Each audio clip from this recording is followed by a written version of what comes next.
Capítulo 1. O que é insalubridade? Em resumo, insalubridade é a condição nociva a qual o trabalhador estará exposto durante o expediente. Nesse sentido, essa condição está relacionada ao tipo de agente ou à duração do evento enquanto o indivíduo estiver trabalhando. Segundo a CLT Consolidação das Leis de Trabalho, no artigo 189. Artigo 189. Serão consideradas atividades ou operações insalubres aquelas que, por sua natureza, condições ou métodos de trabalho, exponham os empregados a agentes nocivos à saúde, acima dos limites de tolerância fixados em razão da natureza e da intensidade do agente e do tempo de exposição aos seus efeitos. Sendo assim, a empresa deve monitorar as condições insalubres conforme legislação trabalhista, bem como oferecer equipamentos de proteção individual e coletivo juntamente ao treinamento sobre os riscos dessa exposição. Além disso, é importante determinar o limite de tolerância dos agentes nocivos, bem como o tempo de exposição e a percepção de adicional sobre o salário mínimo estabelecido por região. Portanto, é fundamental que a equipe da medicina do trabalho faça esse levantamento, realize exames periódicos nos funcionários para mensurar a saúde ocupacional coletiva e aponte situações que impactam na produtividade das atividades. Dessa forma, os gestores terão funcionários mais saudáveis e eficientes, menor absenteísmo e estarão condizentes com a legislação trabalhista. Capítulo 2. O que é o grau de insalubridade? Como dito anteriormente, a insalubridade é uma condição nociva na qual o trabalhador está sujeito. Entretanto, cada atividade possui um nível de insalubridade diferente. Por isso, o artigo 190 da CLT determina o grau de insalubridade de cada atividade. Nesse sentido, o grau de insalubridade pode ser dividido em mínimo, médio e máximo. E como resultado, cada um deles determina uma porcentagem de acréscimo, chamado de adicional de insalubridade. O grau de insalubridade mínimo oferece um adicional de 10% do salário mínimo. Já o grau de insalubridade média oferece um adicional de 20% do salário mínimo. Por fim, o grau máximo determina o adicional de 40% do salário mínimo.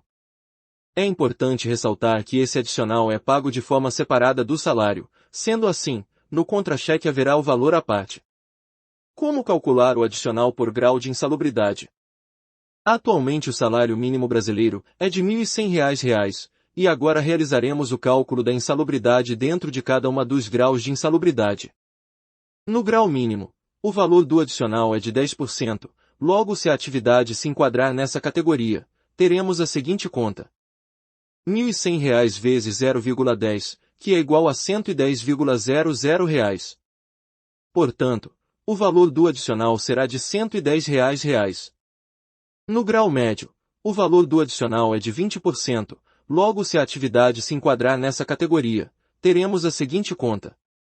R$ 1.100 vezes 0,20, que é igual a R$ 220,00. Portanto, o valor do adicional será de R$ 220. Por último, no grau máximo, o valor do adicional é de 40%, logo se a atividade se enquadrar nessa categoria, teremos a seguinte conta. R$ 1.100 vezes 0,40, que é igual a R$ 440,00. Portanto, o valor do adicional será de R$ 440. Como saber o grau de insalubridade? Em síntese, para determinar o grau de insalubridade no qual o funcionário está exposto é necessário identificar os agentes nocivos do ambiente. Por exemplo, são agentes nocivos para a saúde dos trabalhadores os agentes químicos, ruídos, altas temperaturas, radiação. Para isso, a norma regulamentadora 15 dispõe de 14 anexos sobre cada tipo de risco e o nível de tolerância de cada um deles. Capítulo 3. Quais atividades são consideradas insalubres? Para uma atividade ser considerada insalubre, ela deve ser reconhecida pelo Ministério do Trabalho e Previdência, obviamente. Para orientar as empresas, a legislação estabelece as situações que constituem as atividades ou operações insalubres. São elas: exposição a barulho acima dos limites de tolerância, exposição a ruído de impacto, exposição ao calor, exposição à radiação ionizante, exposição a agentes químicos, Exposição acima dos limites de tolerância para poeiras minerais. Exposição a condições hiperbáricas. Exposição a agentes biológicos. Atividades que são comprovadas por laudo de inspeção do local de trabalho. Por exemplo, consideram-se atividades insalubres aquelas que envolvem ruídos contínuos ou intermitentes, bem como radiações não ionizantes, trabalho sob condições hiperbáricas, vibrações dos equipamentos e manuseios de agentes químicos. Também se enquadram nessas condições os trabalhadores que estão em contato com agentes biológicos, tais como, por exemplo, os profissionais de saúde que assistem pacientes em isolamento por doenças infecto-contagiosas ou que trabalham em laboratórios de análises clínicas, gabinetes de autópsias, etc.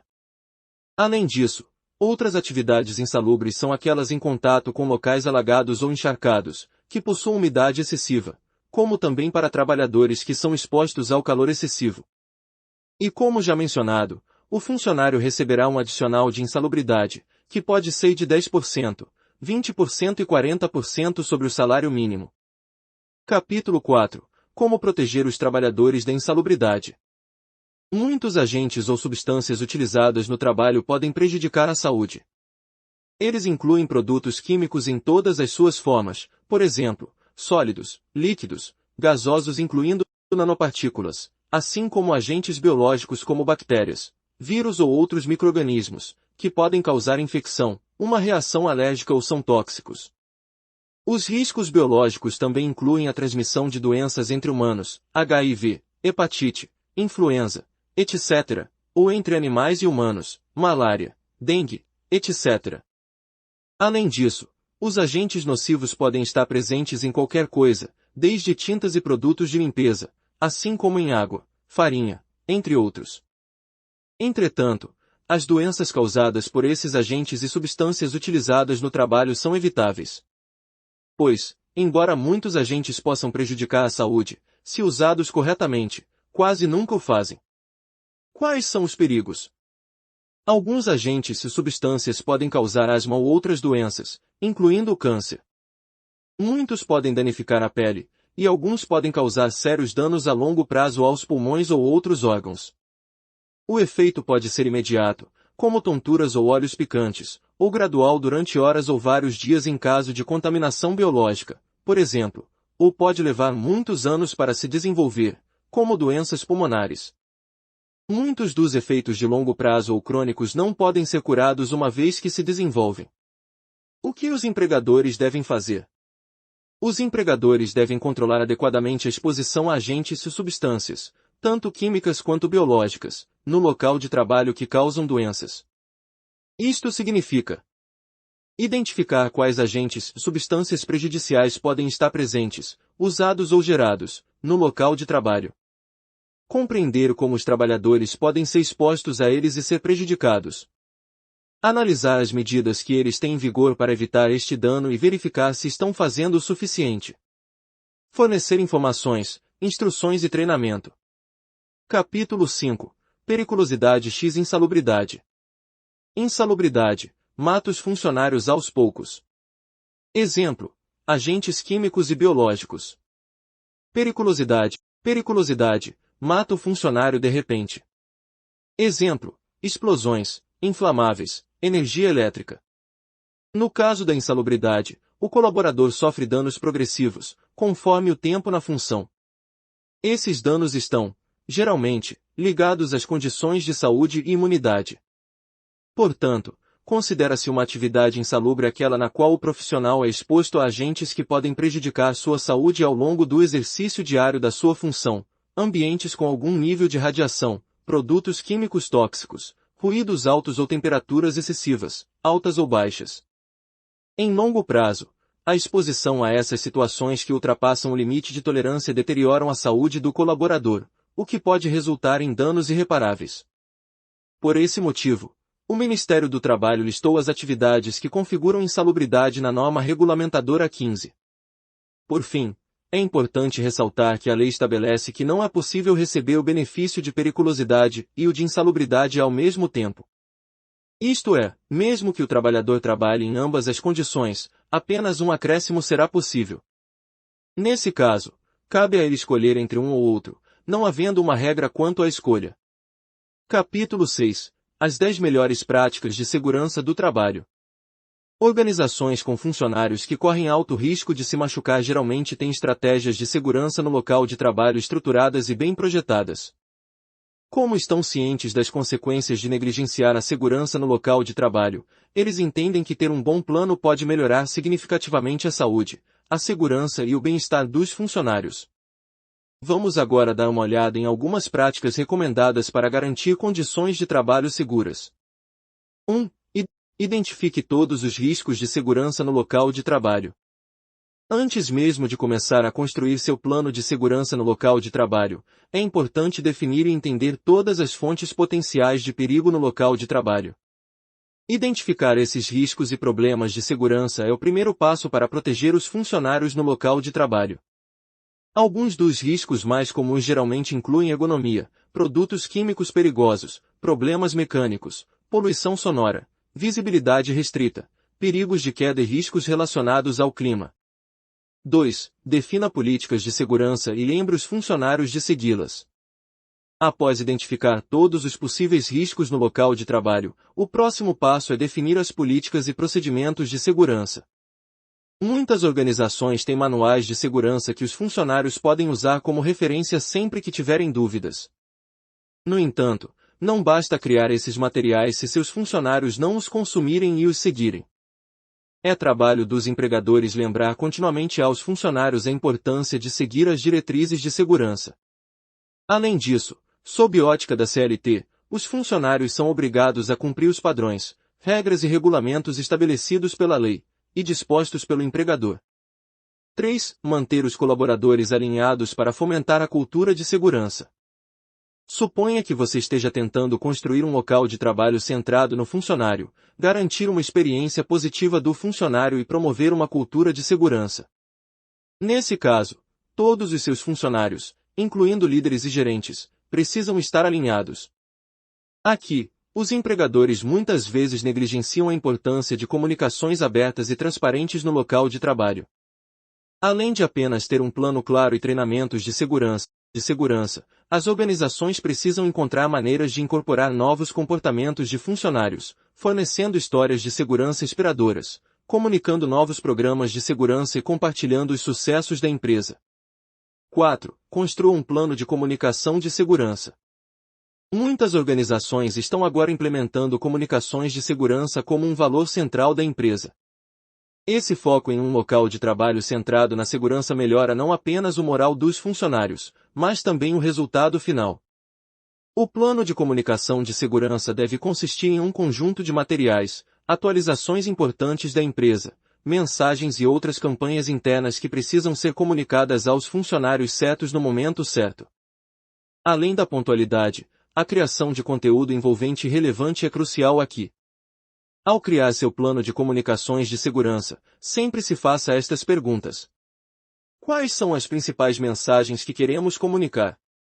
Quais são as atualizações de segurança importantes a serem compartilhadas com os funcionários? Como e onde a documentação importante deve ser armazenada e compartilhada com os funcionários? Quais funcionários devem ser alcançados? Como vamos segmentar o público interno para garantir que o funcionário certo receba a mensagem certa no momento certo? Que tipo de conteúdo devemos distribuir para garantir um alto engajamento? Quais canais de comunicação devemos usar para distribuir as mensagens? Podemos alcançar os funcionários em seus telefones celulares em questão de segundos. Como reconheceremos aqueles que seguem as diretrizes para garantir melhor conformidade entre os demais funcionários? Como mediremos o impacto de nossas campanhas de comunicação? 5. Designar um representante de saúde e segurança. Como alguns funcionários relutam em compartilhar seus problemas de segurança com seus gerentes diretos, algumas organizações nomeiam representantes de saúde e segurança designados. Ao fazer isso, os funcionários podem discutir suas preocupações com confiança e discrição com os representantes que atuam como intermediários de confiança entre gerentes e funcionários. No entanto, os empregadores são responsáveis por permitir que esses representantes estejam sempre conectados com os funcionários e garantir que eles possam entrar em contato com eles em tempo hábil. 6. Construa confiança e seja consistente. A promoção de um ambiente de trabalho centrado na segurança começa com a construção de confiança no local de trabalho. Os trabalhadores devem poder confiar que a prioridade número 1 de seus líderes é manter seus funcionários seguros e que podem denunciá-los se notarem qualquer atividade insegura. No entanto, esse tipo de comportamento do funcionário não acontece com o tempo, e uma transição bem-sucedida para uma cultura de local de trabalho centrada no funcionário leva tempo para ser construída. Uma comunicação honesta, consistente e transparente no local de trabalho são a chave. 7. Incentivar o engajamento e a participação dos funcionários. Incentivar o engajamento dos funcionários, feedback constante, conformidade e participação são pré-requisitos essenciais para promover e desenvolver uma cultura de segurança positiva em seu local de trabalho. Em vez de deixar seus funcionários de fora e apenas fornecer diretrizes de segurança de mão única, considere envolver seus funcionários para participar diretamente na formação de um ambiente de trabalho mais seguro e livre de riscos. Aqui estão algumas dicas para impulsionar o engajamento de seus funcionários. Incentive seus funcionários a sugerir soluções práticas e abordar suas preocupações para maximizar a segurança. Habilite e capacite seus funcionários para se envolverem na definição de políticas do local de trabalho e falarem sobre questões de segurança no local de trabalho. Peça-lhes feedback e exorte-os a relatar os perigos e continuamente. Enfatize continuamente a importância de manter a si e seus colegas seguros. 8. Permita acesso fácil a documentos e informações importantes. Os funcionários que trabalham em situações de riscos normalmente passam a maior parte do tempo fora dos escritórios da empresa e muitas vezes não têm espaços de trabalho designados, seja uma mesa no escritório ou um computador na bolsa. Esses funcionários, de difícil acesso, precisam ter acesso instantâneo a todos os materiais e documentação de segurança importantes disponíveis em seus telefones celulares. Por outro lado, os empregadores precisam eliminar a sobrecarga de informações. Por isso, esses funcionários devem ter acesso ao feeds de notícias disponibilizados pela empresa, onde podem consumir conteúdo relevante para suas funções e riscos potenciais específicos de suas funções. Por outro lado, os gerentes e representantes de segurança precisam ter uma maneira de enviar atualizações instantâneas, notificações de segurança e a capacidade de compartilhar conteúdo automaticamente de fontes de segurança confiáveis, como relatórios do governo. 9. Reconhecer aqueles que seguem as regras e regulamentos. Além de manter os colaboradores informados, é importante elogiar e reconhecer aqueles que regularmente realizam seu trabalho com segurança. Isso cria uma cultura de segurança mais aberta e positiva e aumenta a probabilidade de que outros incorporem os mesmos comportamentos. Essa cultura de apreciação ajuda muito quando você quer que os outros entendam e apoiem seu plano. Compartilhe os sucessos de seus funcionários e amplifique exemplos positivos, dê reconhecimento público e permita que outras pessoas em sua organização participem das conversas. 10. Meça o impacto de suas campanhas de comunicação de segurança. Como mencionado, a comunicação no local de trabalho é o pré-requisito número 1 para construir e manter a segurança no local de trabalho. No entanto, a maioria das organizações não medem o impacto de suas campanhas de comunicação de segurança no engajamento e na segurança dos funcionários. Para isso, a empresa pode verificar e compartilhar os dados de redução de acidentes no ambiente de trabalho. Além de sentir que o ambiente está seguro, o colaborador deve constatar isso através dos relatórios e gráficos disponibilizados pela empresa. Capítulo 7. A importância do EPI. Os equipamentos de proteção individual são conhecidos popularmente pela sigla EPI. Eles são de extrema importância, tanto para o trabalho em condições insalubres quanto em condições de periculosidade. Isso porque tais equipamentos tendem a diminuir o risco do trabalhador exposto a estas situações, amenizando o fator perigoso ou insalubre ali existente. Os tipos de equipamentos de proteção individual mais conhecidos são luvas, botas, jalecos, capacetes, protetor solar, cintos de proteção, óculos, macacões impermeáveis, máscaras. Esses são apenas alguns dos exemplos existentes. Aliás, não são apenas situações que envolvem, por exemplo, condições insalubres, como frio, e periculosas, como fogo, que exigem o uso desses equipamentos. Alguns tipos de atividades dependem necessariamente do uso dos materiais de proteção, tais como aquelas realizadas na construção civil para edificações e reformas realizadas nas alturas.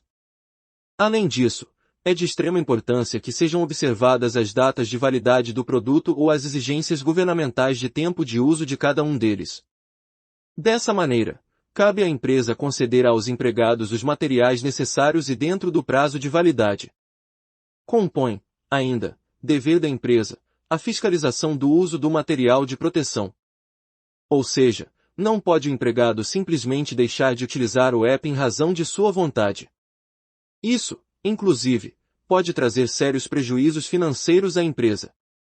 Por fim, vale ressaltar a importância de contratar um profissional especializado na segurança do trabalho, que será responsável por acompanhar o uso dos equipamentos, assim como a utilização correta deles, e controlar o ambiente de trabalho a fim de evitar acidentes e exposição demasiada dos trabalhadores aos aspectos que caracterizam a periculosidade. O que fazer em caso de recusa no uso de materiais de proteção? Conforme dito anteriormente, cabe ao empregador fiscalizar e exigir o uso, pelos empregados, dos materiais de proteção, ou seja, dos EPI. Portanto, não só o uso deve ser observado, como também a correta aplicação dos equipamentos. Não pode o empregado simplesmente se recusar a usar os EPI necessários. Caso haja recusa da usa dos equipamentos pelo empregado mesmo após orientação pelo empregador ou supervisor e o trabalhador se mantenha irredutível, ou seja novamente flagrado, outras vezes, prestando serviços sem o uso deles, caberá à empresa aplicar algumas sanções. Primeiramente, indicar-se a aplicação de uma advertência. Caso o problema se repita, é possível aplicar ao trabalhador uma suspensão de 1 dia e, caso haja reincidência no erro, nova suspensão, de 3 dias.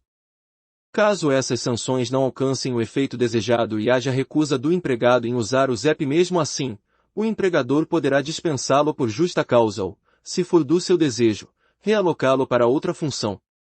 Nesse sentido é importante ressaltar que em caso de acidente causado pelo não uso ou uso incorreto de EPI o empregador pode ser multado pelo monte, também ser condenado ao pagamento de danos morais e materiais à família do trabalhador.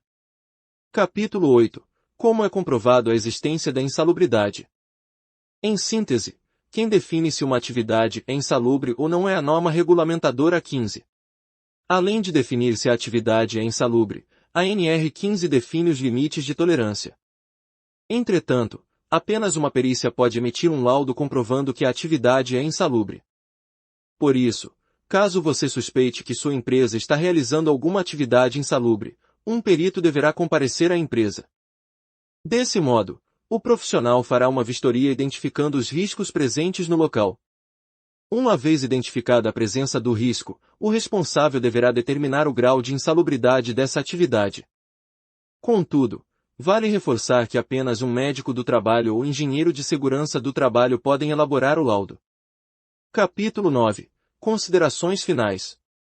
A segurança dos trabalhadores, também conhecida como segurança do trabalhador e saúde e segurança ocupacional, refere-se ao fornecimento de um ambiente de trabalho seguro, equipamentos seguros, políticas e procedimentos para garantir a saúde e a segurança dos trabalhadores. Em 2020, a segurança no local de trabalho tornou-se uma das principais preocupações de muitos empregadores. Não apenas a pandemia do Covid-19 está resultando em mais doenças, mas o surgimento de trabalho remoto e locais de trabalho dispersos estão dificultando o acesso dos empregadores aos funcionários da linha de frente sem mesa.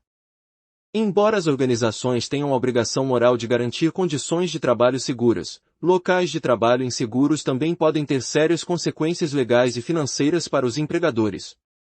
Os funcionários apreciam ambientes de trabalho seguros, o que é um sinal de que seu empregador se preocupa com seu bem-estar.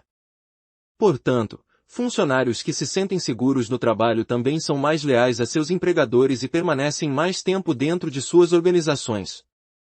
No passado, as comunicações de segurança do trabalho eram muitas vezes armazenadas em fichários, e era impossível manter as informações sempre atualizadas e acessíveis a todos que precisassem. Além disso, era extremamente difícil criar e distribuir conteúdo atraente que os funcionários desejassem consumir. Com o surgimento de novas tecnologias e locais de trabalho digitais, esse não é mais o caso. Hoje, é muito mais fácil garantir que as informações de segurança estejam sempre atualizadas e imediatamente acessíveis aos funcionários em risco. Além disso, ao usar a tecnologia certa, os empregadores podem criar campanhas de comunicação mais criativas e envolventes e, portanto, alcançando maior eficiência e conformidade com a segurança. Esperamos que tenha gostado deste curso introdutório de NR15. Desejamos a você todo o sucesso do mundo. Agora você pode solicitar o seu certificado se assim o desejar. Até o próximo curso!